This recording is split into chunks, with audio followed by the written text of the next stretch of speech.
Marcos capítulo 14, versículo 12 em diante. E no primeiro dia dos pães ázimos, quando sacrificavam a Páscoa, disseram-lhe os discípulos: onde queres que vamos fazer os preparativos para comer a Páscoa?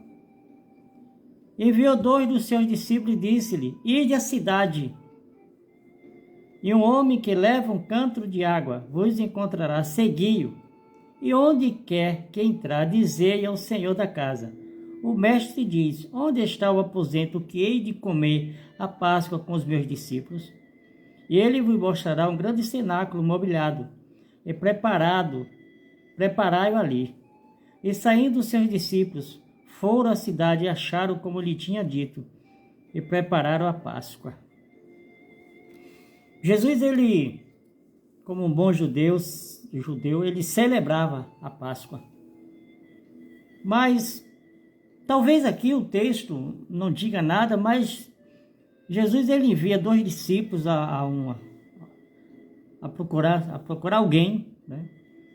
Mas o que eu fico pensando aqui é que, claro que Jesus não tinha essa preocupação com Judas.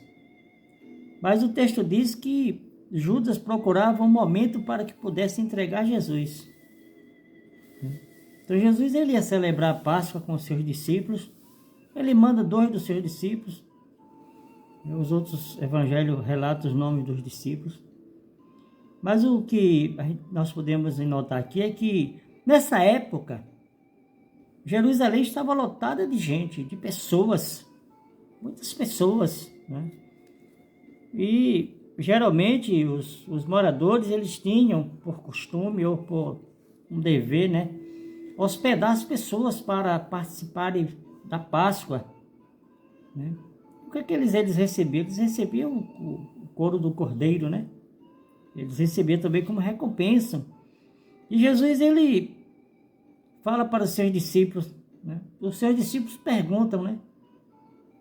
E Jesus diz algo aí inusitado, né?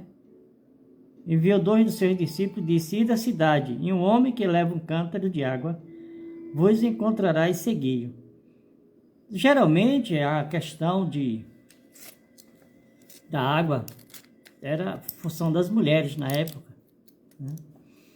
E Jesus, ele disse: vocês vão encontrar um homem, mas não sabemos aqui o horário, o momento que os discípulos saíram. Quantas pessoas estavam, né? Quantas mulheres carregando água no cântaro, numa vasilha. Mas Jesus mandou os discípulos fazerem isso, eles foram, né? E há algumas ideias de que este homem que estava levando o cântaro de água não era um cântaro de barro, era, né, tipo de couro, tipo um odre, né? Um barril de couro. Mas o que importa é que os discípulos foram confiando no Senhor Jesus e encontraram esse homem, não importa a quantidade de pessoas, né? Chegando lá, ele seguiu o homem. Os discípulos seguiram o homem. E chegando lá, perguntou: onde está o lugar, né, que irei cear com meus discípulos? Onde quer que entrar, dizei-o ao senhor da casa. O mestre diz: onde está o aposento que hei de comer a Páscoa com meus discípulos? E ele vos mostrará um grande cenáculo mobiliado e preparai-o ali. Era difícil encontrar lugar. Não sabemos se Jesus já tinha um conhecimento prévio desse lugar. Há alguma ideia que esse próprio homem que estava levando, né, o cântaro era o próprio Marcos, né? E tudo indica também a ideia de que esse cenáculo era a casa dos pais de Marcos, porque lá em Atos diz que a casa de Marcos passou a ser um lugar de reuniões, e o cenáculo era grande. Mas o importante de tudo é que os discípulos, eles aprenderam uma coisa: eles confiaram em Jesus.